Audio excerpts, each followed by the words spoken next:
Alhamdulillahirabbil alamin.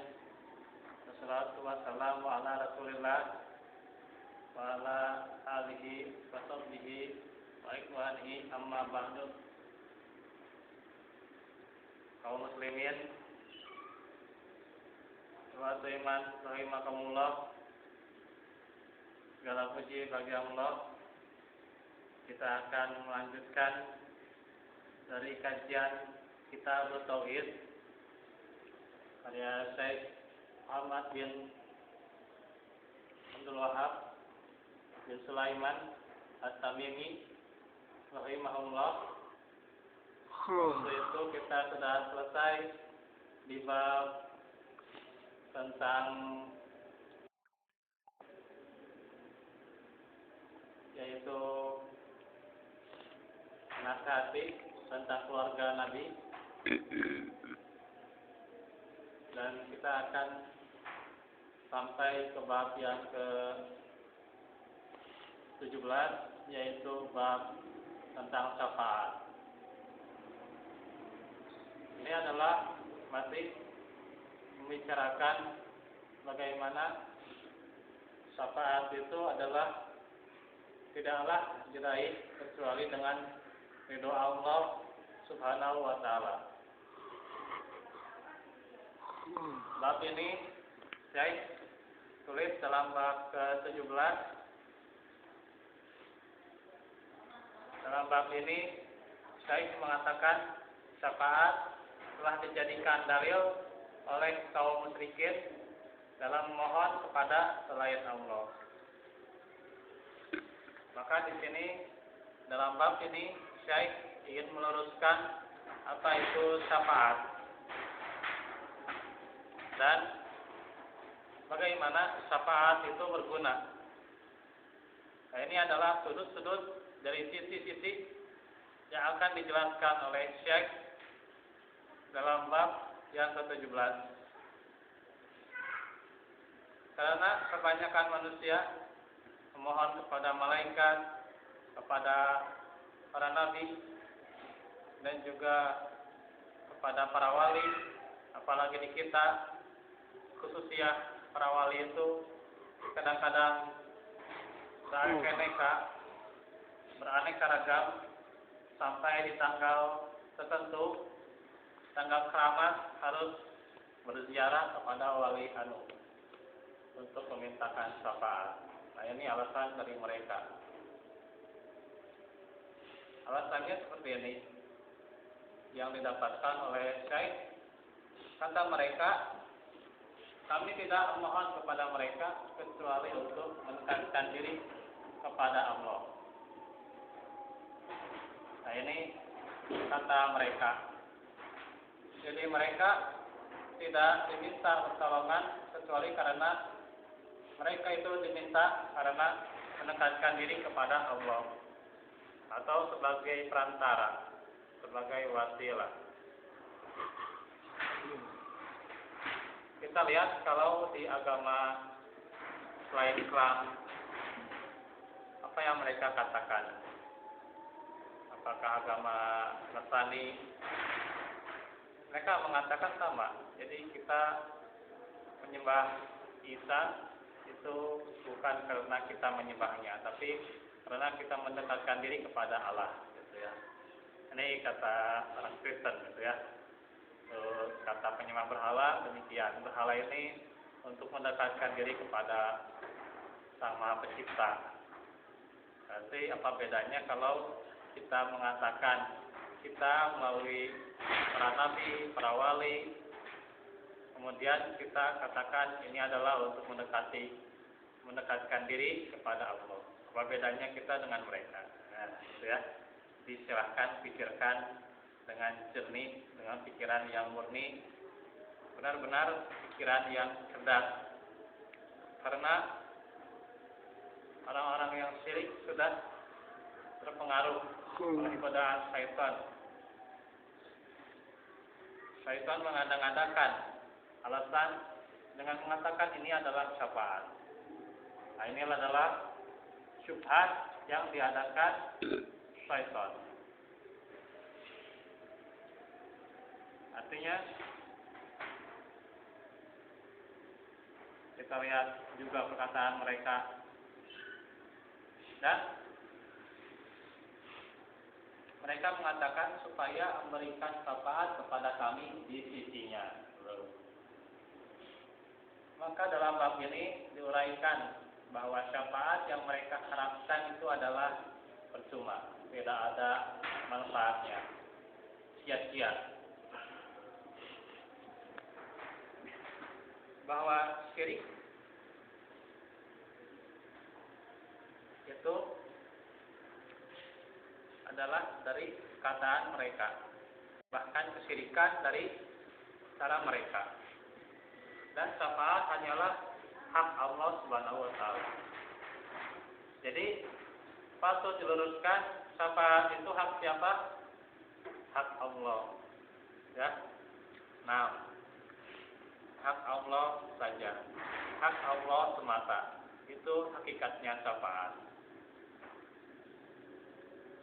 Tapi bagaimana nanti di akhirat, bagaimana Nabi diberikan pengangkatan oleh Allah untuk memberikan syafaat. Nah, itu beda lagi. Maka tiada yang dapat memberi syafaat kecuali dengan seizin Allah. Bagi siapa yang mendapatkan ridhonya. Nah, ini saya mengedepankan dalil-dalil dari Al-Quran. Silahkan buka surat Al-An'am ayat 51. Surat ke-6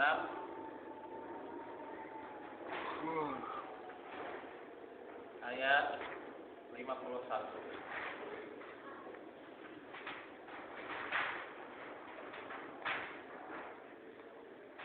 A'udzubillahi minasyaitonir rajim. Wa anzir bihil ladzina yakhafuna ayyusharu ila rabbihim laisa lahum min dunihi waliyyun wala syafi'un la'allahum yattaqun. Dan berilah peringatan dengan apa yang telah diwahyukan dengan Al-Quran itu kepada orang-orang yang takut akan dikumpulkan kepada Rabb mereka pada hari kiamat, sedang mereka tidaklah mempunyai seorang pelindung dan pemberi syafaat selain Allah. La'allahum yattaqun, agar mereka bertakwa. Ini adalah sebuah perintah dari Allah kepada nabinya, menjelaskan adanya kebendaharaan Allah terhadap hambanya. Karena itu yang dia tunjukkan itu adalah kepada hamba-hamba yang takut. Takut apa? Takut terhadap hari kebangkitan atau terhadap ketika mereka dikumpulkan di padang mahsyar. Akan mencekamnya prahara ketika hari itu. Hari di mana mereka dibangkitkan, mereka itu bingung. Akan kemana saya? Akan kemana? Kebingungan. Apalagi panas terik, matahari sejauh 1 mil. Kalau sekarang saja matahari yang berjarak bermeter-meter itu sudah panas, apalagi di hari kiamat. Di hari kiamat sudah lebih panas lagi. Bayangkan 1 mil. Bahkan ada yang menjelaskan itu adalah 1 milnya 1 jengkal. Ini yang terjadi pada hari kiamat. Maka orang-orang yang demikian takutnya terhadap prahara di hari kiamat itu adalah orang-orang yang Allah berikan petunjuk kepada mereka. Karena itu Nabi diberikan amanah supaya diberikan kepada mereka itu petunjuk oleh Allah Subhanahu wa taala. Salah satu perilaku orang-orang yang beriman disebutkan dalam surat Al-Ma'arij. Alladzina min azabi rabbihim mushfiqun. Yaitu mereka yang takut dari azab Rabb-nya, yang setakut-takutnya itu. Artinya jelas bahwa peringatan itu hanya berguna bagi orang-orang yang benar-benar keimanannya, benar-benar ketakutannya, khasyah kepada Allah. Tidak hanya takut, banyak orang yang berilmu, profesor, bahkan ulama sudah terjebak. Mereka tidak punya khasyah. Akhirnya mereka mengharamkan apa yang dihalalkan oleh Allah dan juga sebaliknya. Bahkan di antara mereka ada yang membela kebatilan. Ada yang sampai membela kebatilan dan menyingkirkan orang-orang yang benar. Nah, ini adalah kejadian di kita. Karena itu Nabi diperintahkan supaya memperingatkan kepada orang-orang yang punya khasyah.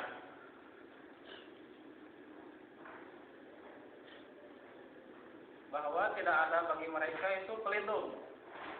Tidak ada.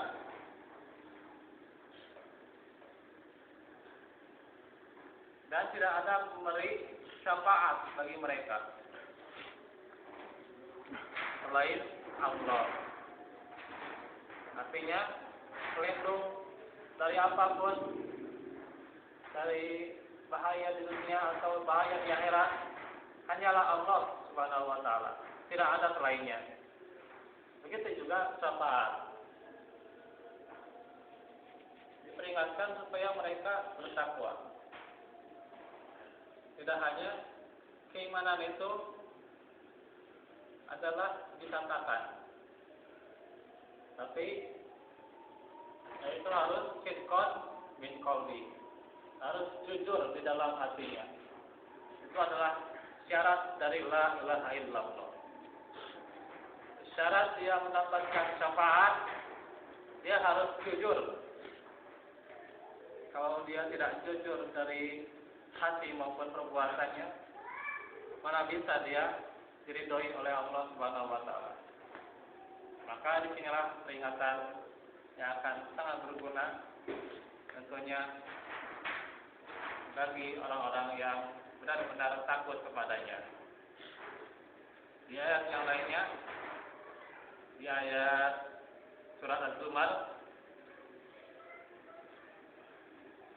ayat 44, qul lillahi syafa'atu jami'a. Katakanlah wahai Muhammad, hanyalah milik Allah lah syafaat itu semuanya. Artinya berbagai jenis apapun syafaat, semuanya milik Allah.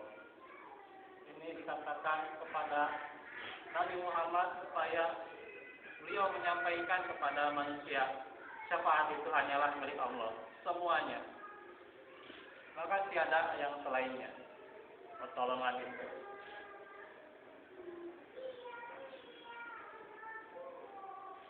Ya.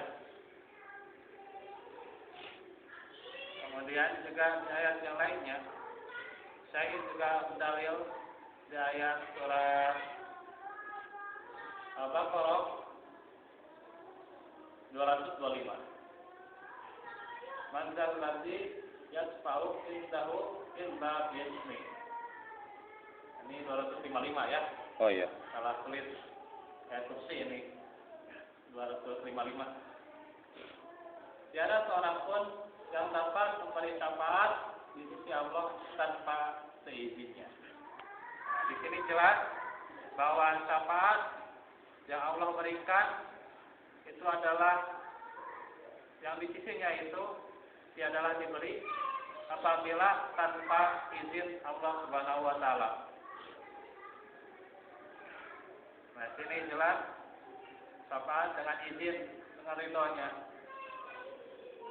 Jadi bagaimana seorang mendapatkan izin dan ridho Allah, termasuk diantaranya sehingga dia mendapatkan syafaat dari Allah.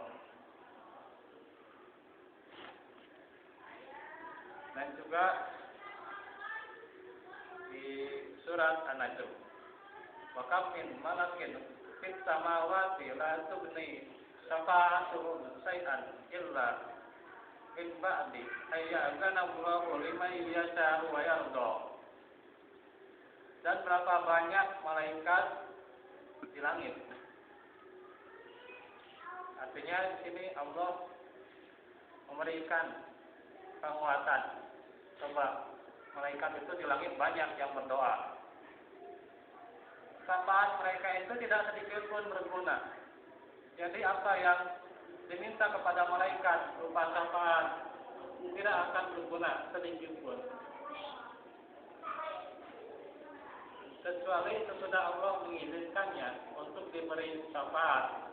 Itu pun bagi siapa yang dia kehendaki dan diridhoinya.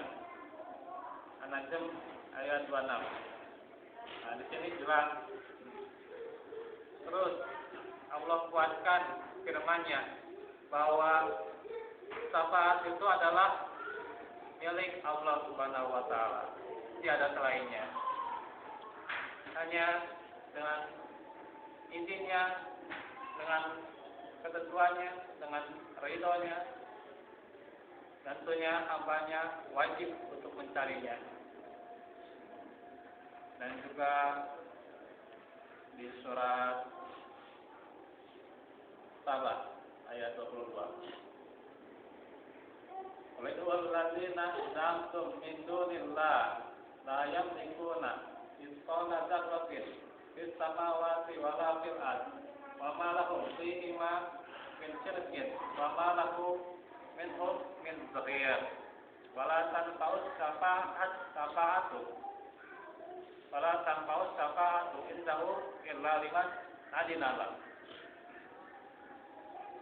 Katakanlah, serulah mereka yang kamu anggap sebagai Rabb, sebagai Tuhan selain Allah. Mereka tidak memiliki kekuatan seberat biji zarrah pun di langit maupun di bumi. Dan mereka tidak mempunyai suatu andil apapun dalam penciptaan langit dan bumi. Dan sama sekali tidak ada di antara mereka menjadi pembantu baginya. Dan tiadalah berguna syafaat di sisi Allah kecuali bagi orang yang telah diizinkannya, yang peroleh syafaat itu. Ini jelas. Yang artinya bagaimana supaya diserukan oleh Nabi Muhammad, oleh kita sekalian tentang peringatan syafaat ini. Bahwa supaya diseru, coba kalau berani seru orang-orang yang dia itu sebagai Tuhan selain Allah. Sebagaimana Ibrahim menghancurkan berhala ketika 16 tahun. Ya, masih muda ya. Iya. Masih muda membuat masalah. Masih muda membuat masalah. Ya, Nabi Ibrahim alaihissalam itu menghancurkan berhala yang disembah oleh kaum musyrikin dari kaumnya Raja Namrud itu 16 tahun. Mereka bisa dilihat di surat At-Tofat. Mereka itu bagaimana bertanya kepada Ibrahim, siapa yang menghancurkan berhala ini? Kalau ditanya kepada Ibrahim, wahai pemuda, karena umurnya masih muda, gitu ya. Oh iya. Ya, kalau di kita jarang, gitu ya, pemuda cari masalah, gitu ya. Umur saya masih muda, jangan cari masalah, buat masa depan yang lebih baik, gitu ya. Tapi Ibrahim begitu berani melawan kemusyrikan. Subhanallah. Dan juga bagaimana Ibrahim mengatakan, lihat patung yang besar itu, yang ada kapak di tangannya. Barangkali serulah kepada dia untuk bertanya, apakah benar engkau yang menghancurkan patung-patung yang kecil ini? Maka kata kaum musyrikin, wahai Ibrahim, engkau tahu patung ini nggak bisa bicara. Maka Ibrahim mengatakan, nah ini sebagai hujjah Ibrahim. Ini jelas. Hujjah Ibrahim adalah bagaimana? Yaitu, kenapa kalian ini menyembah sesuatu yang tidak bisa bicara, yang tidak bisa memberikan manfaat, tidak bisa juga memberikan mudarat kepada kalian. Nah ini maksudnya supaya kita menyeru. Dan selama melakukan lama tak maluun, dan tiadalah apa yang diciptakan Allah dan apa yang Allah ciptakan itu. Majlis ini adalah penjelasan al-bayan, dan apa yang Allah ciptakan, wama tak maluun, dan apa yang Allah diadakan baginya perbuatan-perbuatan mereka. Jadi perbuatan hakikatnya itu adalah atas dasar Allah Subhanahu wa taala menghendakinya. Maka maksudnya yang bisa memberikan manfaat dari perbuatannya, memberikan mudarat dari perbuatannya itu hanyalah Allah, bukan sembahan selain Allah. Jadi jelas kalau kita berpikir gitu ya, manusia diberikan akal, kemudian dia menyembah sesuatu yang diam, sesuatu yang dia itu malah tidak ada gunanya. Bahkan Umar bin Khattab saja sebelum masuk Islam, dia itu sempat menyembah Tuhan yang dia bikin dari roti, ya. Dari roti dia bikin, dia makan lagi, gitu ya. Pas mau menyembahnya, dia bikin lagi, dia sediakan roti, gitu ya, berbekal roti. Lapar, dia makan lagi. Waktu dia sudah masuk Islam dan berjihad kepada Allah, berjihad bersama Rasulullah, dia berpikir, nah gitu ya, saya waktu sebelum Islam, saya itu menyembah Tuhan yang saya makan, gitu ya. Masa Tuhan bisa dimakan, gitu ya. Nah, di situ Umar sambil tertawa, gitu ya. Apalagi kita, gitu. Hendaknya kita berpikir dari Tuhan-Tuhan selain Allah yang diada-adakan. Tidak ada manfaat darinya, tidak ada bahaya darinya. Dan juga tidak ada kekuatan dari mereka itu, walaupun hanya sebesar biji zarrah. Di ayat yang lain, ya ayuhan nasu duri mamatun fastami'ulah innal ladzina tad'una min dunillahi la yakhluqu dzubaba. Tidak bisa menciptakan seekor lalat. Jadi kekuasaan mereka tidak ada, bahkan menciptakan seekor lalat saja boro-boro, gitu ya, tidak bisa. Ini membuktikan apa sih manfaatnya sembahan selain Allah. Nah, di sini diajak berpikir manusia itu. Tidak ada penguasaan bagi mereka sebesar biji zarrah di langit maupun di bumi, sama sekali tidak ada. Dan juga bukan pembantu bagi Allah. Jadi buat apa saya mendekatkan diri kepada Allah dengan menyembah ini atau dengan perantara ini? Buat apa? Karena itu bukan pembantu bagi Allah. Allah itu al-wali, tidak perlu membutuhkan bantuan dari siapapun. Apabila Allah menghendaki kun fayakun, nah, itu diantaranya. Jadilah sesuatu itu. Jadilah kenyataan itu. Nah, di sini jelas bagaimana Syekh mengetengahkan ayat-ayat yang menjelaskan tentang bagaimana syafaat itu hanyalah dari sisi Allah Subhanahu wa taala. Nah, di sini nanti kita di sesi yang kedua tentang syafaat ini nanti akan belajar di mana tentang hadis dan juga perkataan ulama salaf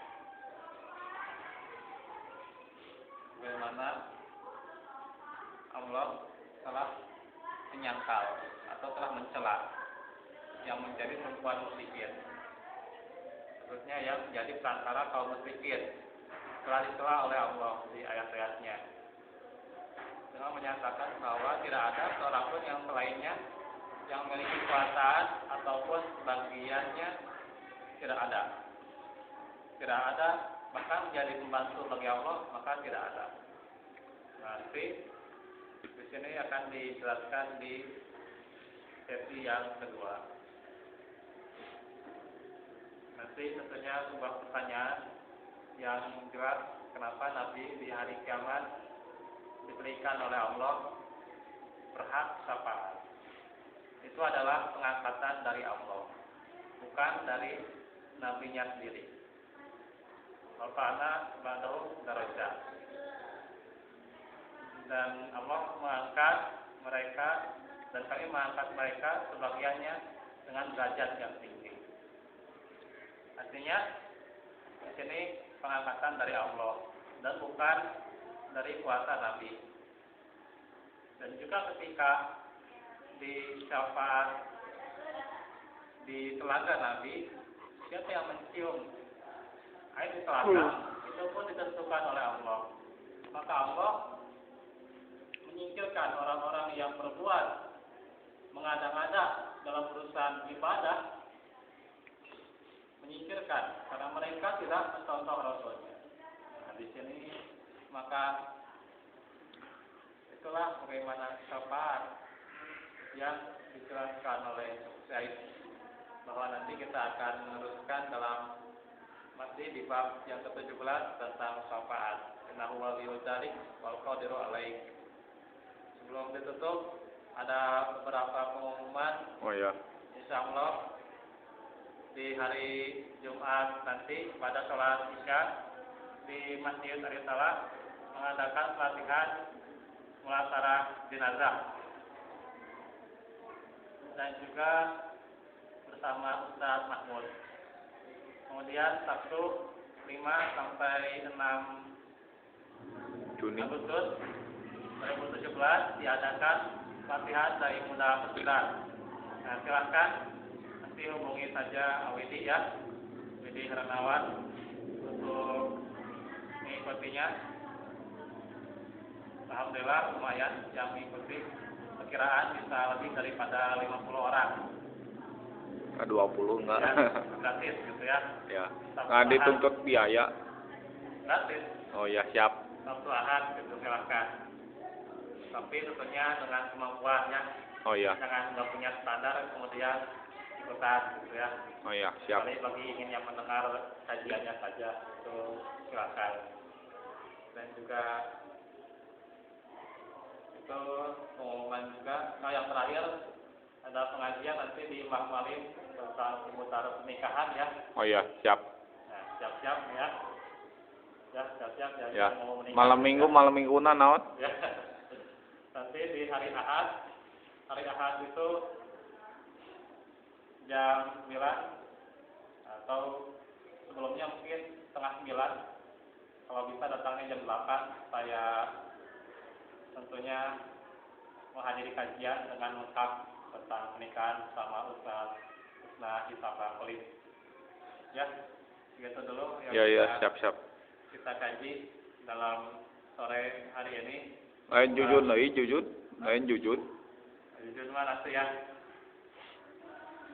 nama dari Miftahul Jannah itu ya yang Oh, iya. disebutkan.